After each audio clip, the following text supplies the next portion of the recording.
Las grandes ligas de Europa comienzan a entregar sus sentencias. En Francia, el PSG ya celebra un nuevo título. ¡Y la pelota al área chica! ¡Disparo! En Inglaterra, el Liverpool acaricia la Premier con puño firme. En Italia, Inter y Napoli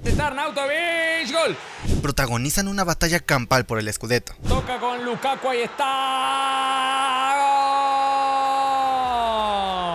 Pero en España la historia es diferente. La guerra no ha terminado. La sangre todavía corre caliente en las trincheras de la liga. El centro atrás. Gol, gol, gol, gol, gol, gol, gol, gol, gol, gol. Y el que manda es el Barcelona. Atención al lanzamiento.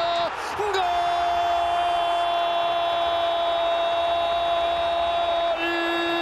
de Gavi! El equipo de Hansi Flick ha vuelto a sumar. Hoy, un empate 1-1 ante el Betis que para muchos fue un tropiezo, para otros una decepción, pero si miramos el panorama completo, fue todo lo contrario. Fue un paso más hacia el título, porque el Real Madrid cayó con estrépito en su propio estadio ante el Valencia. Y lo peor de todo para los merengues no fue la derrota, fue la sensación de vacío, de no tener rumbo, de no jugar a nada y de que simplemente no pueden ganar un partido de forma sobrada contra los equipos de tabla baja de la liga. Mientras en Madrid buscan consuelo en la calculadora, en Barcelona se afilan los colmillos, porque el empate ante Betis no cambia lo importante. El Barça sigue líder y se aleja un punto más del Madrid, que ya no depende de sí mismo. Y si el Madrid quiere seguir soñando con el título, tendrá que hacer lo imposible, ganar en Montjuic, ante el equipo que lo humilló con 9 goles en 2 partidos en encuentros donde no tuvieron respuestas.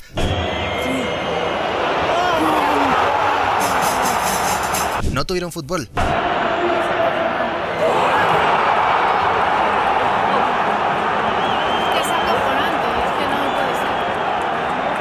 Y no pudieron hacer nada contra el Barça de Hansi Flick. Rafinha que pica el balón, puede caer otro, la vaselina.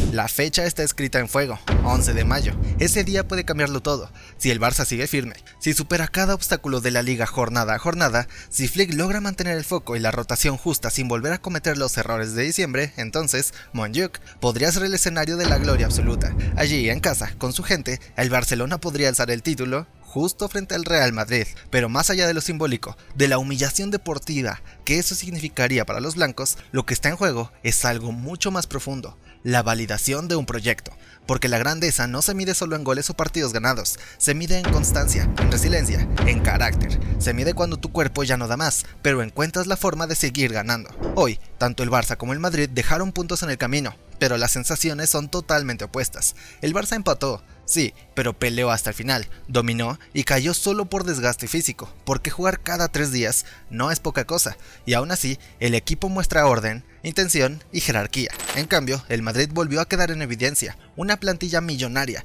de estrellas y sin rumbo ni ideas, un equipo que depende de momentos aislados, de destellos, de errores ajenos, un equipo que cuando no tiene suerte, no tiene nada. Las matemáticas tampoco mienten, el Barcelona tiene el 91.69% de probabilidades de ganar la liga, el Madrid apenas el 7.79%. La balanza está claramente inclinada, pero no es momento de relajarse, porque la gloria no se alcanza por probabilidad, se alcanza con sacrificio. Y si el Barça logra cumplir con ese destino escrito, ganarle al Madrid en casa y alzar el título en su cara, no será solo una victoria deportiva, será una declaración. Este equipo volvió para reinar y lo hará con fútbol, con corazón y con mentalidad de campeón, no con lloros, no con suerte,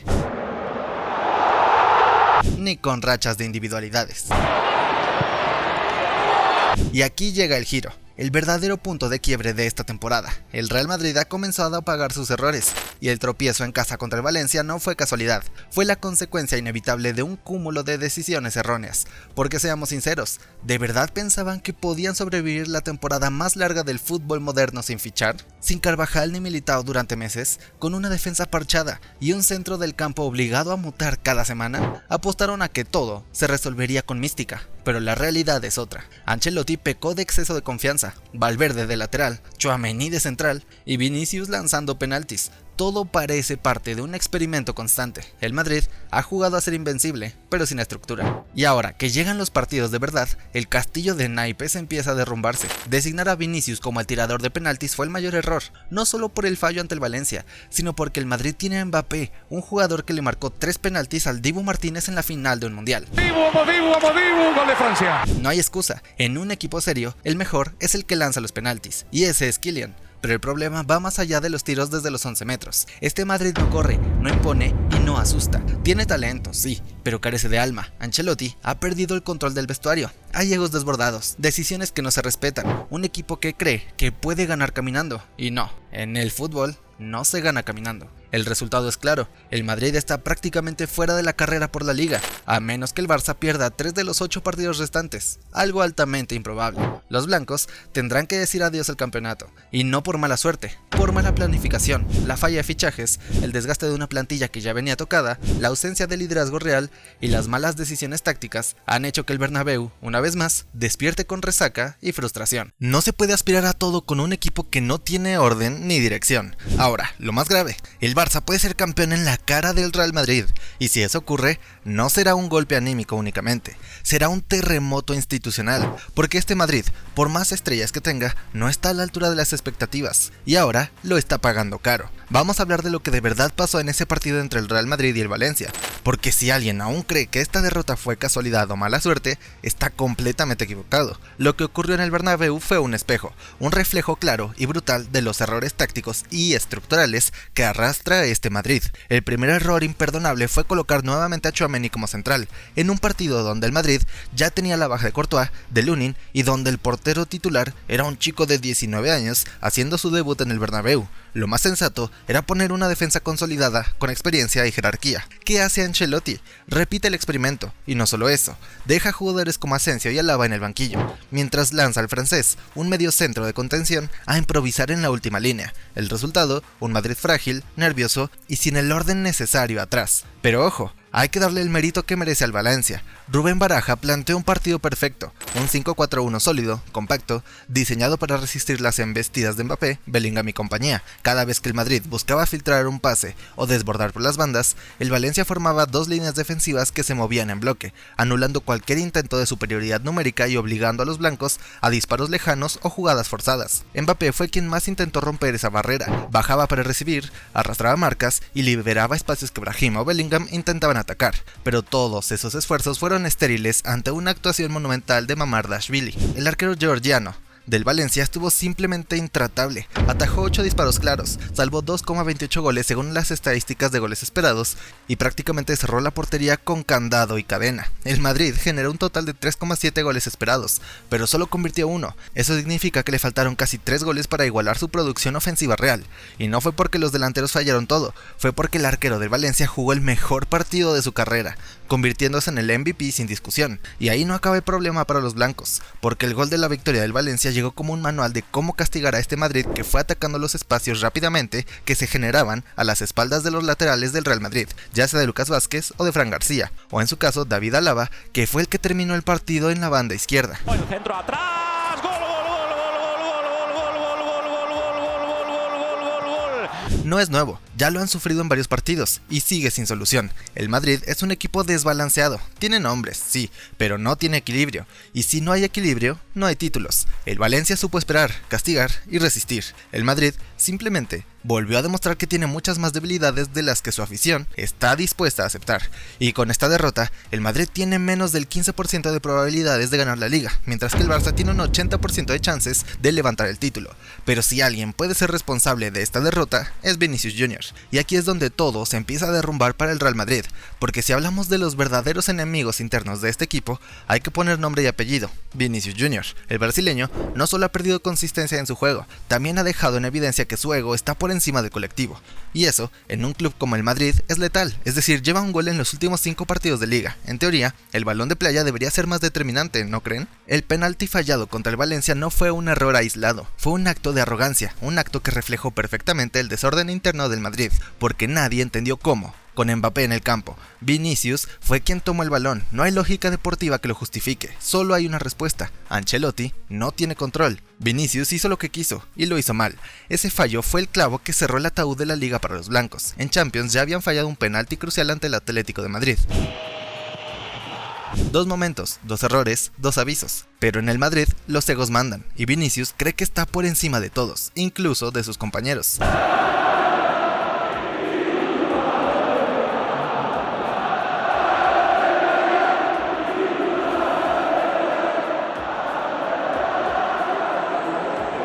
Mientras tanto, el Barça no perdona. El equipo de Flick sigue acumulando puntos con una mentalidad aplastante. El empate ante Betis fue un pequeño tropiezo, pero el resultado del Madrid lo convirtió en una victoria táctica, porque ahora la diferencia se estira a 4 puntos, con el clásico a la vuelta de la esquina. Y si el Barça gana ese partido, el título se pintará de blaugrana sin discusión. En Montjuic, el Barcelona puede coronarse campeón de liga ante el Madrid, y no hay escenario más doloroso para los merengues, pero incluso si el Madrid logra una victoria en ese clásico, los blaugranas seguirán teniendo un colchón de puntos, porque a diferencia de su rival, este equipo tiene constancia, tiene juego, tiene gol y tiene carácter. La diferencia es clara, brutal y en el campo se nota. El equipo de Flick ha marcado 9 goles en 2 partidos contra los merengues esta temporada, les ha hecho sentir inferiores. Y mientras en Barcelona hay orden, táctica, compromiso y rendimiento colectivo, en Madrid hay confusión, improvisación y un vestuario fracturado por los egos. Es decir, de los pocos futbolistas del Madrid que se nota que lo da todo en el campo es Jude Bellingham. El inglés deja el alma en el campo, exige a sus compañeros que hagan lo mismo, pero cuando tiene a Vinicius, no siendo determinante en los momentos clave y llamando la atención más por sus reclamos y lloros que por marcar goles, debe ser frustrante. Definitivamente, el brasileño no es el mismo de la temporada pasada. Sí, la campaña anterior también hacía lloros y demás cosas, pero al menos fue clave y constante toda la temporada para ganar la Liga y la Champions. La llegada de Mbappé ha marcado una batalla interna en el club blanco. Vinicius y Kylian, por más que se lleven bien fuera del terreno de juego, en el campo no se entienden. Mbappé y Bellingham parecen tener una mentalidad más madura, más humilde y resiliente para aceptar que las cosas no están saliendo bien, pero el brasileño simplemente tiene los humos muy altos. Y ahora es momento de hablar con cabeza fría sobre el Barcelona, porque sí, el empate ante el Betis pudo haber sido una victoria que sentenciara prácticamente la liga, pero no por ello cambia la realidad más importante de todas. El Barça sigue siendo líder en solitario y cierra esta jornada 4 puntos por encima de los merengues. ¿Queríamos más? Por supuesto, pero este equipo ha aprendido a vivir con los pies sobre la tierra. Este empate no es una derrota, es un pequeño tropiezo en medio de un maratón de resistencia, trabajo, mentalidad y constancia. La liga no está ganada, eso es cierto. El Madrid, por más crisis que viva, sigue siendo el Madrid. Tiene plantilla, tiene nombres y puede remontar si el Barça se descuida, pero el equipo de Flick no se está descuidando nada, solo está administrando energías. No olvidemos que el Betis llegaba con 6 victorias consecutivas jugando a gran nivel, y aún así el Barça dominó el juego, marcó primero y se mantuvo como el equipo que impone condiciones. Fue también un partido de rotaciones inteligentes. Frenkie de Jong salió al minuto 60, Pedri al 75 y Rafinha solo jugó media hora, y aún así el equipo siguió siendo competitivo, sólido y propositivo. No es casualidad que, incluso rotando piezas, este equipo mantenga su estilo, presión y control del balón. Es parte del sistema que ha construido Hansi Flick, un sistema que funciona con 11 titulares o con revulsivos desde el banquillo. Por ejemplo, Gavi volvió a marcar, Ferran volvió a asistir, Fermín López volvió a demostrar que es dinamita cuando entra, y aunque Lamine Yamal no tuvo su mejor noche, es normal, tiene 17 años y a veces lo olvidamos, no es Dios, es un chico prodigioso que sigue en formación, y aún sin brillar completamente, su sola presencia genera pánico en las defensas rivales, y cómo no destacar nuevamente a Pau Cubarsí, que sigue jugando como si tuviera 28 años y 300 partidos encima, Jules Koundé, que lo ha jugado absolutamente todo, parece un tren imparable, cada vez con mejor desempeño ofensivo y con gran solidez defensiva. Y por supuesto, Szczesny, que dio otra actuación sólida y segura en la portería. Sí, quizás pudo haber hecho más con el gol del Betis, pero bueno, mantuvo a raya a los verdeblancos. Y al GOAT, Antony. Este empate es agridulce, claro, pero también sirve como recordatorio de que este equipo no está aquí por suerte, sino por constancia y evolución. La confianza sigue, y ahora toca concentrarse en lo que viene, la ida de cuartos de final contra el Dortmund, un partido que marcará el rumbo europeo del Barça. Ahora, analicemos el partido del Barcelona contra Betis. No improvisó nada, salió con su ya clásico 4-2-1-3, pero con un matiz interesante, ubicó a Gavi como media punta y a Ferran Torres pegado a la banda izquierda. El Betis, por su parte, apostó por un 4-4-2 compacto, con 2 líneas bien marcadas, buscando incomodar la circulación blaugrana desde la raíz. En ataque, la fórmula de Flick fue clara. Lewandowski fijando centrales, Ferran actuando casi como segundo mediapunta y Lamine atrayendo a dos rivales cada vez que tocaba la banda. El resultado, espacios, y esos espacios se aprovecharon. En el gol Ferran y Lamine atrajeron las marcas de los pivotes del Betis, dejando libre a Gavi, quien se metió entre líneas y recibió el pase filtrado para marcar. Fue una jugada quirúrgica. Con Frenkie y Pedri manejando el ritmo desde atrás, el Barça insistió constantemente en buscar las espaldas de los mediocampistas rivales, y lo logró una y otra vez. Pero el último pase no estuvo fino.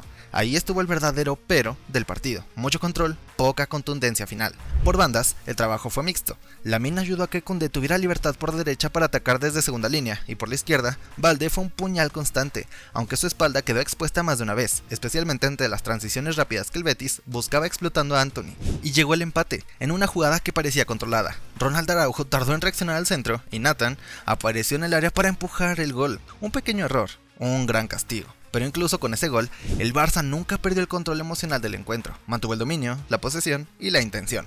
Ahora bien, mirando el calendario, el panorama es más azulgrana que blanco. Todo apunta a que el Barcelona puede ganar la liga de forma más sencilla en este momento que el Madrid, porque el Barça tiene rivales que en teoría le permiten seguir sumando: Mallorca, Valladolid, Español y Villarreal, todos equipos con debilidades claras ante este sistema. Mientras tanto, el Madrid tendrá que enfrentarse a huesos duros: el Athletic Club, la Real Sociedad, Sevilla y un Celta de Vigo que, aunque irregular, siempre complica. Y aquí está el punto clave: el Barça puede empatar uno o dos partidos más y aún así llegar al clásico de Montjuic con opciones de coronarse campeón ahí mismo. El Madrid, en cambio, no puede fallar más, ni un empate. Cada punto que deje en el camino puede ser el final definitivo de la carrera por la liga. El Barça, sin brillar, salió con un punto valiosísimo, y cuando un equipo sobrevive a sus malos días, está más cerca de ser campeón. Además de lo anterior, tenemos que destacar a Gavi. Justo después de marcar el gol ante el Betis, Gavi no dudó ni un segundo, no celebró solo, no miró al cielo, no besó el escudo, corrió directo a Hansi Flick.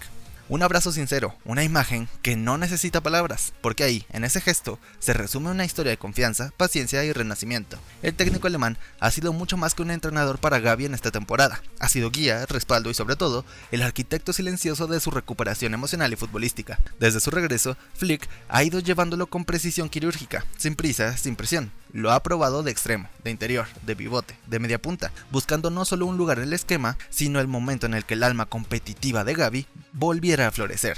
Y ese momento llegó al Montjuic, no solo por el gol, sino por todo lo que transmitió en el campo: agresividad, claridad táctica, presión alta y carácter. Gavi volvió a ser ese jugador que enciende al equipo, que contagia con su energía y que pone el pecho sin importar la magnitud del reto. Fue su partido número 100 en la liga con el Barça, y probablemente uno de los más significativos, no por la estadística, sino porque fue la confirmación de que está de vuelta. Gavi venía de no jugar ni un minuto ante el Atlético en el Metropolitano. Flick lo reservó con cautela, protegiéndolo incluso de sí mismo, porque cuando Gavi quiere estar, quiere darlo todo, y eso tras una lesión o una pequeña molestia puede costar caro. Pero ahora el ciclo está de regreso, no solo como futbolista, sino como símbolo emocional del Barça. Y si Gavi vuelve a ser ese Gavi que nos enamoró a todos, entonces este equipo tiene aún más alma de campeón. Es vital para el Barça, Hansi Flick lo sabe.